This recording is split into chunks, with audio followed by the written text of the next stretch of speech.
Ladies and gentlemen, it's a great pleasure to be able to speak to you.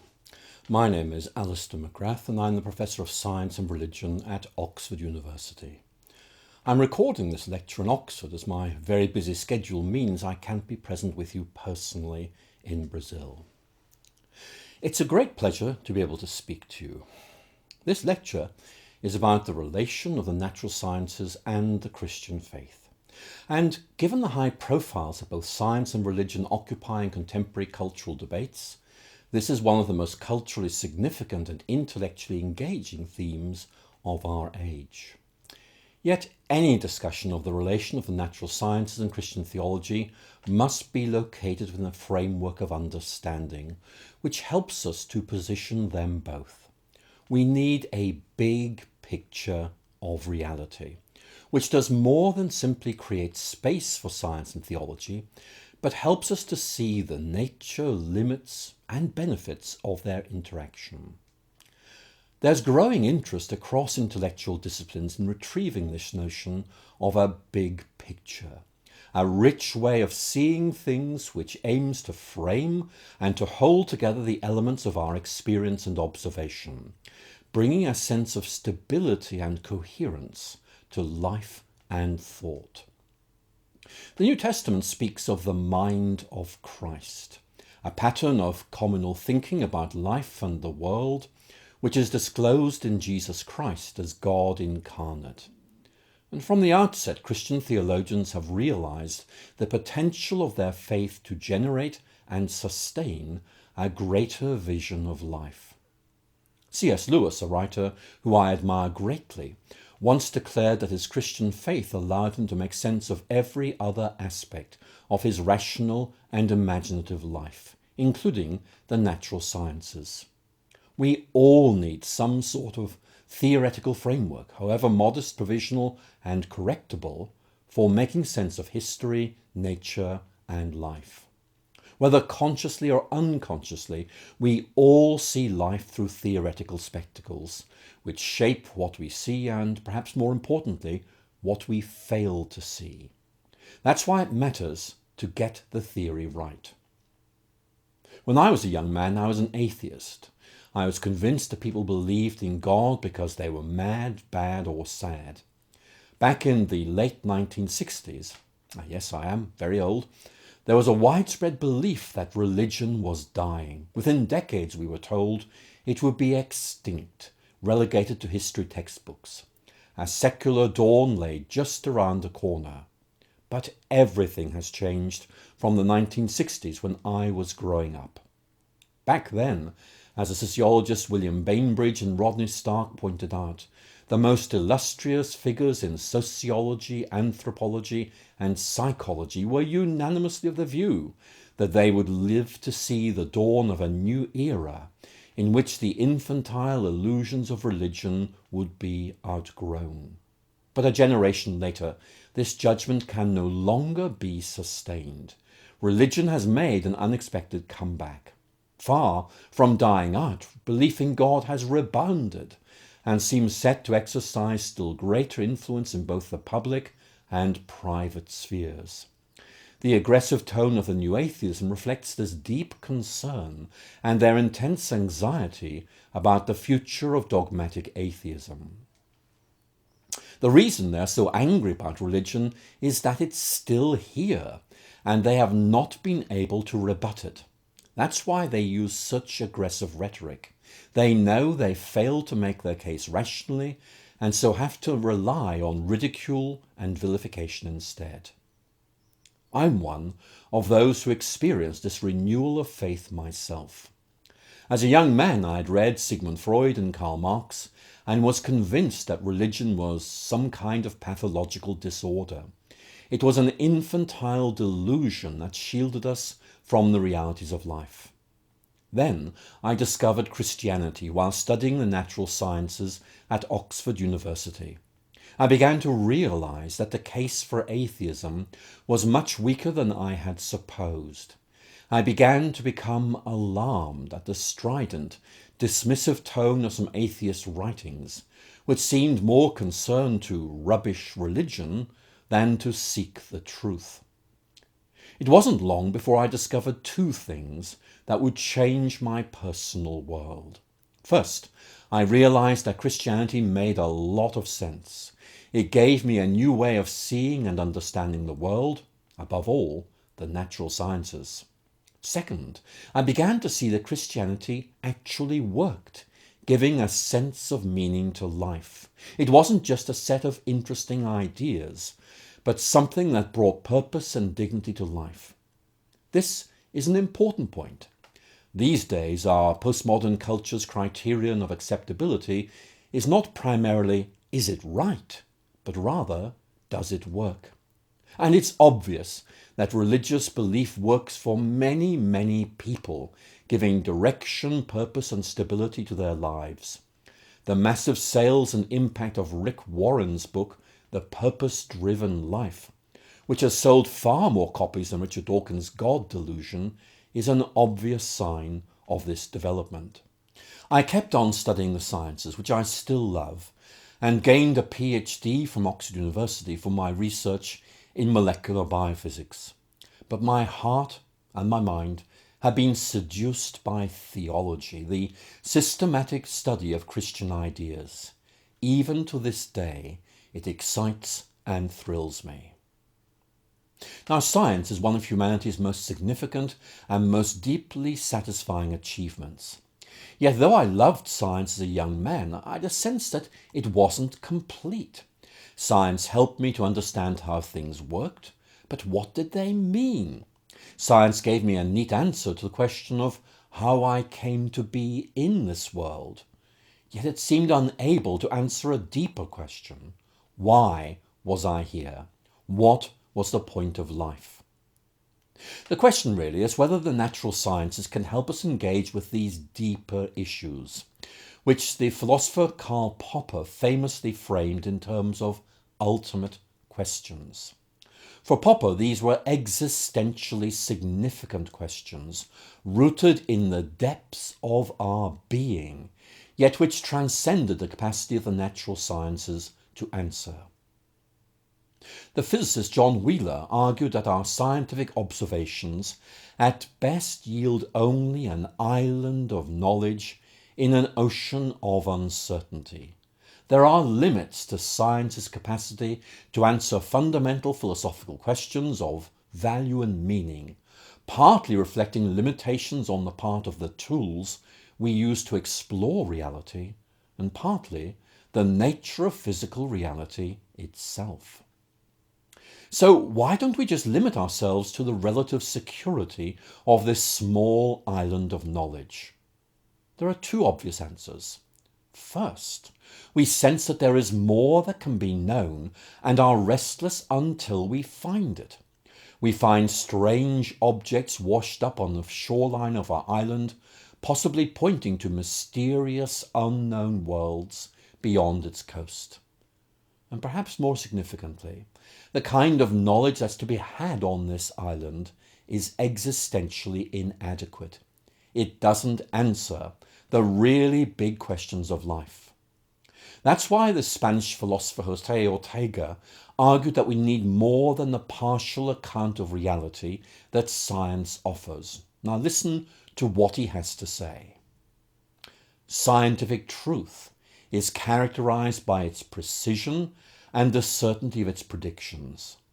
But science achieves these admirable qualities by remaining on the level of secondary concerns, leaving ultimate and decisive questions untouched. So Ortega insists we need a big picture, an integral idea of the universe, which possesses existential depth. Science has a wonderful capacity to explain, while nevertheless failing to satisfy the deeper longings and questions of humanity. For Ortega, the great intellectual virtue of science is that it knows its limits, which are determined by its research methods, not by artificial or arbitrary constraints. At its best, science will only answer questions that it knows it can answer on the basis of the evidence. Yet human beings want to press beyond the point at which science declares that it must stop if it's to remain faithful to its methodological commitments. We want to ask deeper questions about meaning and try to find a big picture which makes sense of life as a whole.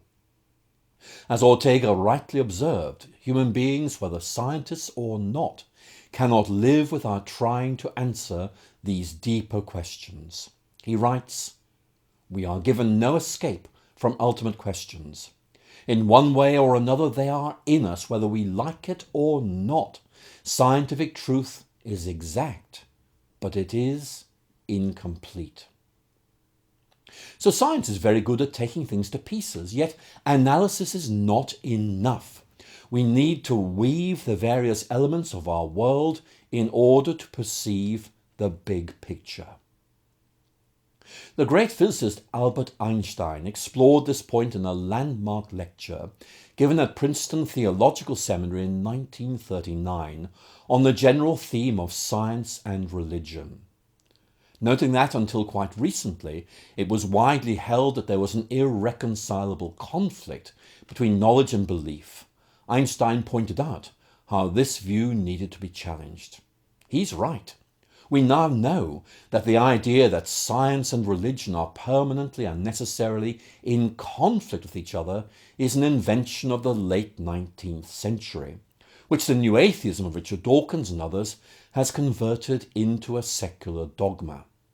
This idea of the warfare of science and faith is now regarded widely as being discredited, even if it's constantly repeated in the media today. Einstein, however, had more to say on his theme. He insisted that the natural sciences were outstanding in their sphere of competence, yet he stressed the limits of the sciences. The scientific method can teach us nothing else beyond how facts are related to and conditioned by each other. Human beings need more than what a purely rational conception of our existence is able to offer. Now, this doesn't mean that thinking about fundamental questions of meaning and value causes us to lapse into some kind of irrationality. Listen to Einstein. Objective knowledge provides us with powerful instruments for the achievements of certain ends, but the ultimate goal itself and the longing to reach it must come from another source. Let me read you the final part of Einstein's sentence again. The ultimate goal itself and the longing to reach it must come from another source. Do you see the point he's making? There has to be something beyond science for us to discover. Einstein's point is echoed by Sir Peter Medawar, a British biologist who championed the public engagement of science. Listen to his statement. Only humans find their way by a light that illuminates more than the patch of ground they stand on. Medawar was suggesting that human beings seem to possess and be driven by some innate desire to reach beyond the mechanics of engagement with our world, looking for deeper patterns of significance and meaning. There seems to be something about human identity that involves a quest for something deeper than we find through an examination of the empirical world. The large body of research literature on this topic suggests that human beings cope better with our complex and messy world if we feel that we can discern meaning and value within our own lives and in the greater order of things around us. Yet science can only offer limited guidance as we reflect on the issues of meaning and value.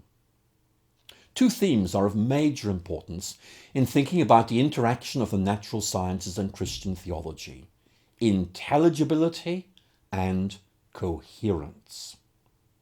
Both the natural sciences and Christian theology, though in their own distinct ways, offer a coherent and rationally motivated account of the world in which we live and think. The significance of the first of these two themes, intelligibility, is easily grasped. We long for a framework that helps us to make sense of what we observe around us and experience within us. I was drawn to Christianity because I sensed it allowed me to grasp and hold on to the intelligibility of our world. And I continue to value C.S. Lewis's famous statement, now inscribed on his memorial stone in Poets' Corner, Westminster Abbey. I believe in Christianity as I believe that the sun has risen, not only because I see it, but because by it I see everything else. Let me read that again. I believe in Christianity as I believe that the sun has risen, not only because I see it, but because by it I see everything else. My own time as a scientist impressed on me how much science depends on being able to investigate a universe that is both rationally transparent and imaginatively beautiful, capable of being represented in elegant mathematical forms. One of the most significant parallels between the natural sciences and Christian theology is a fundamental conviction that the world is characterized by regularity and intelligibility. There's something strange about both the world itself and the human mind, which allows the patterned regularity within nature to be discerned, represented, and understood. And this perception of cosmic ordering and intelligibility is of immense significance, both at the scientific and religious levels. As the physicist Paul Davies points out, in Renaissance Europe, the justification for what we today call the scientific approach to inquiry was the belief in a rational God whose created order could be discerned from a careful study of nature. Yet, how are we to account for this regularity of nature, or for the human ability to represent it so well? Why is nature actually intelligible to us? The human capacity for understanding our world seems to be far in excess of anything that could reasonably be considered to be an evolutionary strategy for conferring survival advantage, or simply a fortuitous byproduct of the evolutionary process. Now, that's one of the reasons why the philosophy of science has moved away from the radical positivism of the early 20th century, which asserted that science merely established purely functional relations between the data we observe through our senses. This outdated approach suggested there was no big picture. At best, there were working correlations between observations, which makes the universe intelligible in the first place. Any claim that went beyond empirical observation was not open to demonstration and was hence deemed to be unscientific. Science was understood simply to catalogue the relationships between observations, making no attempt to synthesize its own view of reality. That view now lies largely in the past. Most would agree with the philosopher of science Michael Polanyi when he declared that the purpose of science is to discover the hidden reality underlying the facts of nature, which makes the universe intelligible in the first place. Now, the British quantum theoretician and theologian John Polkinghorne is a good example of a reflective scientist who sees the core methods and assumptions of the natural sciences as fitting in naturally within a Christian way of thinking. There is, he argues, I quote, a congruence between our minds and the universe, between the rationality experienced within and the rationality observed without. A naturalistic metaphysics is unable to cast light on this deep intelligibility of the universe. Now, we might have to treat this as a fortunate accident which requires no discussion or explanation. However, Christianity provides a big picture, a way of seeing things that affirms a common origin for both the rationality within our minds and the rational structure of the physical world around in the rationality of God. In other words, Christianity offers a framework which makes sense of what is otherwise a happy cosmic coincidence or accident. Others have pointed to the growing interest in what are now generally termed anthropic phenomena, and suggested these are also consonant with a Christian way of thinking. The heavily freighted vocabulary of fine-tuning is widely used to express the idea that the universe appears to have possessed certain qualities from the moment of its inception which were favourable to the production of intelligent life, capable of reflecting on the implications of its existence. Nature's fundamental constants turn out to have been fine-tuned to reassuringly life-friendly values. The existence of carbon-based life on Earth depends upon a delicate balance of physical and cosmological forces and parameters, which are such that were any one of these quantities to be slightly altered, this balance would have been destroyed and life would not have come into existence. Now, as I noted in my 2009 Gifford lectures at the University of Aberdeen, these prove nothing, and other explanations are certainly possible. But the Christian mental map makes sense of this aspect of the natural world, as it does of so much of the scientific enterprise. It is both empirically adequate and existentially satisfying. Yet there is another theme that needs to be set alongside this quest for intelligibility, the search for coherence. Christianity provides a web of meaning, a deep belief in the fundamental interconnectedness of things. It's like standing on the top of a mountain and looking down at a patchwork of villages, houses, roads, fields, streams and forests. We can take snapshots of everything we see, like these.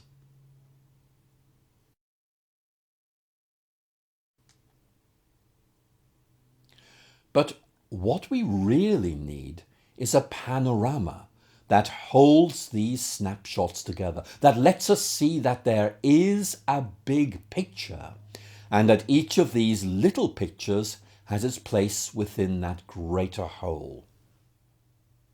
There is the snapshot, and there is the big picture within which the snapshot fits. You see the point? The fear of many is that reality consists simply of isolated and disconnected episodes, incidents, and observations. Our modern age has seen the emergence of significant doubts about the coherence of reality, many of which arise from the new philosophy of the scientific revolution. Do new scientific ideas destroy any idea of a meaningful reality? So how could a coherent vision of the world be sustained? Christians find this theme eloquently engaged in the New Testament, which speaks of all things holding together or being joined together in Christ. In a brief discussion of Dante's Divine Comedy, C.S. Lewis noticed its powerful imaginative vision of a unified cosmic and world order. It reflected, he wrote, a unity of the highest order because it could cope with the greatest diversity of subordinated detail, yielding a coherent whole. Now, Lewis isn't really offering a logical argument here. His appeal is not to the reason through logic, but to the imagination through beauty. He wants to help believers to hear the harmonies of the cosmos and realize that things fit together aesthetically, even if there are a few logical loose ends that still need to be sorted out. The medieval vision of the universe, he suggested, was overwhelming in its greatness, but satisfying in its harmony. Now, Christian theology has always realized that there is a hidden web of meaning and connectedness behind the ephemeral and seemingly incoherent world that we experience. The British novelist Virginia Woolf occasionally explained short, stabbing instances of insight, which she called moments of being, that seemed to reveal some real thing behind appearances. Yet such moments of insight were so brief that she could never capture the vision of connectedness that they suggested. The philosopher Michael Polanyi argues that the discernment of the intelligibility of the universe also extends to a recognition of its coherence. And he wrote, "To discover a true coherence in nature is often not only to discern something which by the mere fact of being real necessarily points beyond itself, but to surmise that future discoveries may prove the reality of the thing to be far deeper than we can at present imagine." So how is such coherence to be captured and represented scientifically? Polanyi appeals to the creative human imagination as the means by which this elusive notion is to be grasped. He writes, "The final sanction of a discovery lies in the sight of a coherence, which our intuition detects and accepts as real. It's not a quantifiable notion, but it rests on a discernment of a pattern, resting on a judgment that's more aesthetic than logical in nature." So Christianity offers us a vision of reality which helps us to grasp both its rational transparency and its interconnectedness. It reassures us of the coherence of reality, that however fragmented our world of experience may seem, there is a half-glimpsed bigger picture which holds things together, its threads connecting together in a web of meaning what might otherwise seem incoherent and pointless. Science takes the world to pieces so we can see how things work. The Christian faith puts those pieces back together again so that we can see what they mean. So have we lost sight of this idea of some deeper unity of reality? Where once there was a sense of intellectual and moral coherence to reality, there now seems to be what the German poet and novelist Hermann Hesse described as a mere aggregation of intellectual fashions and the transitory values of the day. Other intellectual developments have also called into question the idea of a coherent reality. For example, Nancy Cartwright developed the idea of the world as a patchwork quilt of divergent orders and rationalities reflecting local rather than universal laws of nature. Well, C.S. Lewis argued that we are not reading rationality into an irrational universe, but responding to a rationality with which the universe has always been saturated. Cartwright holds that we impose such a single order of rationality, when in reality there are a variety of orderings requiring multiple accounts of the natural world and its structures. In fact, there might be no order at all. For Lewis, we are responding to the universe as it actually is. For Cartwright, we run the risk of inventing our own universe and disregarding the one around us. The Christian faith has the potential to enrich a scientific narrative by preventing it from collapsing into what the British poet John Keats described as a dull catalogue of common things. The German sociologist Max Weber used the term disenchantment to refer to an excessively intellectual and rationalizing way of looking at nature which limited to what could be measured and quantified. Now, many scientists listening to this lecture will perfectly reasonably point out that these processes of quantifying and reduction are integral to the scientific method. And I agree. It's just that there's a lot more that needs to be said. Science is really good at taking things apart so we can see how they work, but faith puts them back together again so we can see what they mean. Our religious perspective does not in any way deny the scientific utility of such a rationalizing or reductive approach, although it does challenge its finality.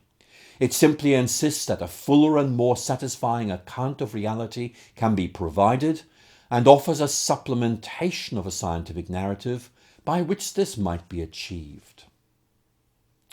Now, the philosopher Mary Midgley suggests that the landscape of reality is so complex that we need to use multiple maps if we are to grasp the depths and detail of reality. Appreciating the complex texture of our world of observation and experience requires many maps and many windows, in that there are many independent forms and sources of knowledge. And she suggests it's helpful to think of the world as a huge aquarium. Listen to what she says. We cannot see it as a whole from above, so we peer in at it through a number of small windows. We can eventually make quite a lot of sense of this habitat if we patiently put together the data from different angles. But if we insist that our own window is the only one worth looking through, we shall not get very far. For Midgley, no single way of thinking is adequate to provide, on its own, an understanding of the meaning of our world. Science can only fill in part of the big picture of our world. It needs supplementation from other research methods and traditions if the full picture is to be fleshed out. She writes, for most important questions in human life, a number of different conceptual toolboxes always have to be used together. Now, if we limit ourselves to the methods of natural sciences in general, or one specific science like physics in particular, we end up locking ourselves into a bizarrely restrictive view of meaning. Insisting that we only use scientific methods or forms or categories restricts us to a narrow world which excludes meaning and value, not because they're absent, but because the research method prevents them from being seen. I've already spoken about science and faith as offering different perspectives on reality. Let me now turn to consider how they offer different levels of explanation. Science and religion offer answers at differing levels. The best picture of reality is that which weaves together coherently the greatest number of explanatory threads. The distinguished geologist Frank Rhodes, who served as president of Cornell University from 1977 to 1995, made this point some time ago using the analogy of a boiling kettle. He asks us to consider this question: why is the kettle boiling? Rhodes notes that two levels of explanation could be given. Here's the scientific explanation. A process of energy conversion and transfer raises the temperature of the water to its boiling point. Yet another answer can be given at a different level. The kettle is boiling because I put it on to make a cup of tea. So which of these answers is right? Does the first answer mean the second must be wrong? Or are they each part of a bigger picture? Here's Rhodes' own answer.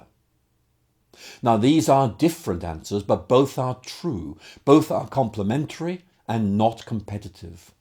One answer is appropriate within a particular frame of reference, the other within another frame of reference. There's a sense in which each is incomplete without the other. Now, Rhodes' basic point is that both answers can be right because they are concerned with different levels of reality. One answers the question how, the other the question why. It's instructive to compare this with the rather unperceptive analysis offered by Richard Dawkins. For Dawkins, there are scientific and religious ways of responding to reality. By definition, they both can't be right. So we must choose the scientific account. But you can see immediately the problem with what Dawkins proposes. Let's go back to that analogy of the kettle. Why is the kettle boiling? Dawkins allows only a scientific answer to this question, an answer which is about energy conversion and transfer.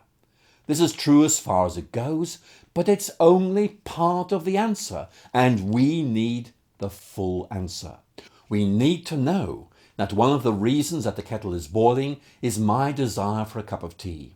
So you can see that Dawkins' approach is necessarily deficient and inadequate. We need a bigger picture, which weaves together many explanatory threads, only some of which are scientific.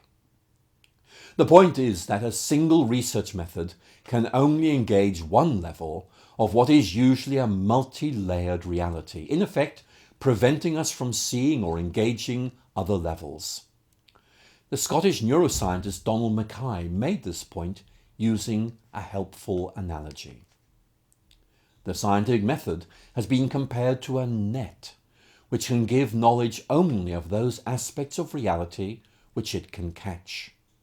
The kind of description which it can give passes by spiritual truths. So the point here is that the research method determines what can be seen and also what cannot be seen. Now, amidst this basic principle of using multiple maps to represent a complex reality raises some challenges and some significant questions, such as how to develop and deploy an appropriate interpretive framework to settle boundary disputes. But it also opens up some important possibilities for the enrichment of our vision of life in the world. We need a lavish palette of colours to represent the complexities of our observations of the world around us and our experience within us. If we were to use a severely limited range of colours, such as the drab and shallow shades of grey proposed by scientism, we would limit the scope and depth of our grasp of the world, simply because we would have closed down the research methods and traditions that might enable us to see further and more clearly. A research method designed for one purpose won't work for others. It simply renders us blind to everything outside its own sphere of competence. Science cannot detect meaning. Yet this doesn't mean that there is no meaning to be detected. The approach that I set out in this lecture is best described as the interweaving of narratives, allowing their mutual enrichment. It's reasonably well understood that human beings construct their identities using multiple narratives. That's how we function as social animals. We knit together religious, political, social, and cultural narratives as we try to make sense of our world. It's natural for us to weave these threads together, just as it's also natural for us to try and sort out how they interact. Which of them takes priority? How do we resolve tensions or seeming contradictions between them? Yet the really important point is this. No one story, no one angle of gaze or tradition of investigation is adequate to deal with human existence in all its richness and complexity. This interweaving of narratives is essential as we try to deal with the ultimate questions that persistently refuse to go away. To answer these properly, we need to bring together multiple approaches and recognize the existence of multiple levels of meaning, such as our sense of purpose in life, our values, our sense of individual efficacy, and a basis for our self-esteem. Each view of reality, whether scientific or religious, needs to be valued in its own right, yet used in conjunction with others to render the rich texture and vibrancy of our world.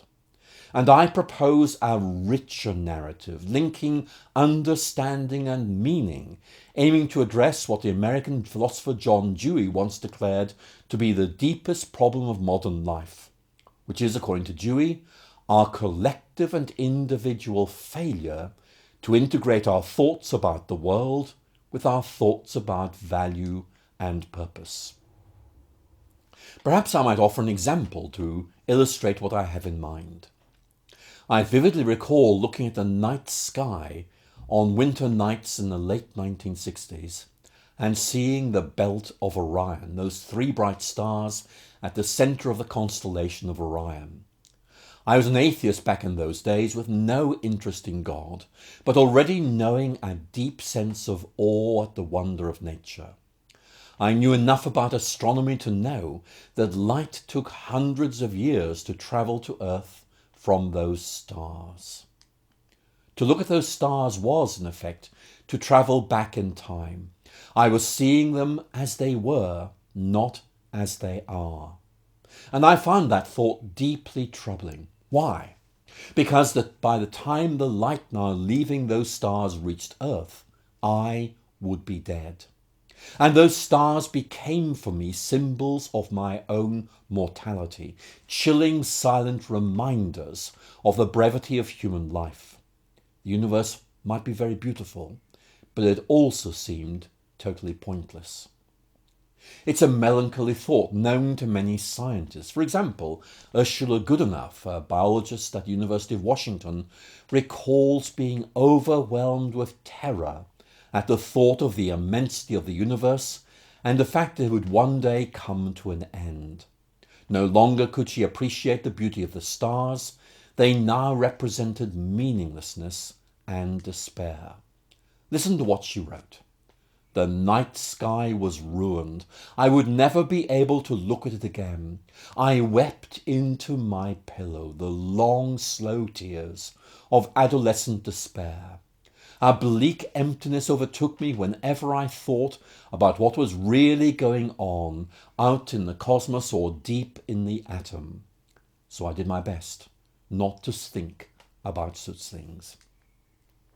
But what would have happened if I had then seen the night sky, the world through a God lens, through a theistic schema? I later discovered that the night sky looked very different when seen from the standpoint of faith.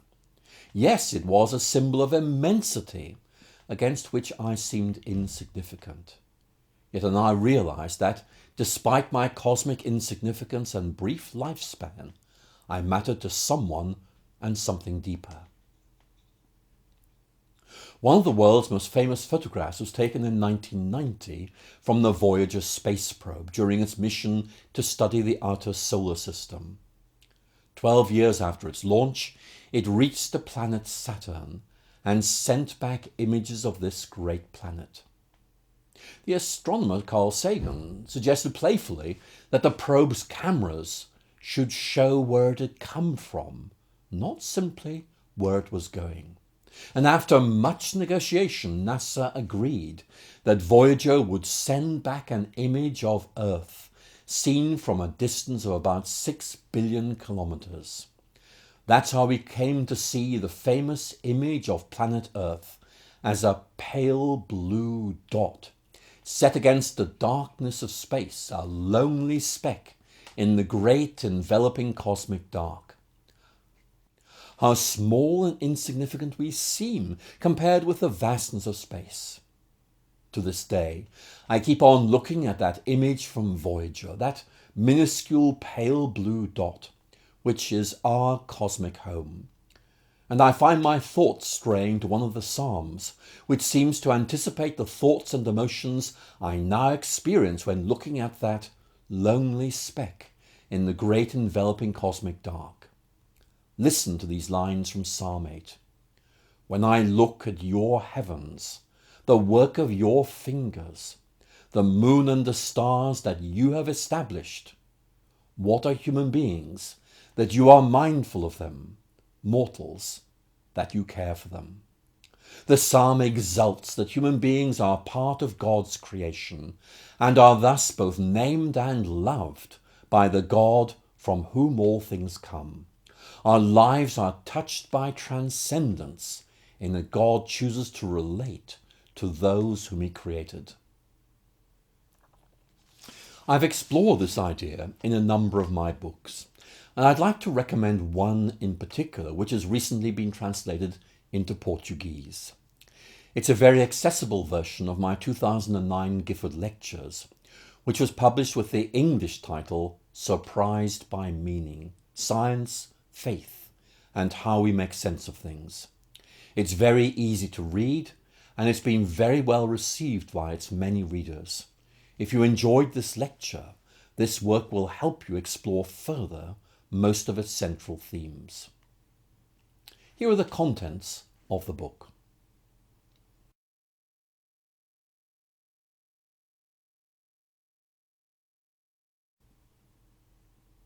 As you can see, it touches on some of the major issues relating to science and faith, such as, our search for a big picture of life and how Christianity provides this, our desire to make sense of our world and our lives, the limits of science, and the rationality of faith, especially in the light of criticisms made by atheists such as Richard Dawkins.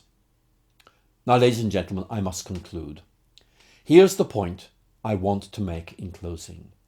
We all need a greater narrative to make sense of the world and our lives, naturally weaving together multiple narratives and multiple maps to give us the greatest possible traction on reality.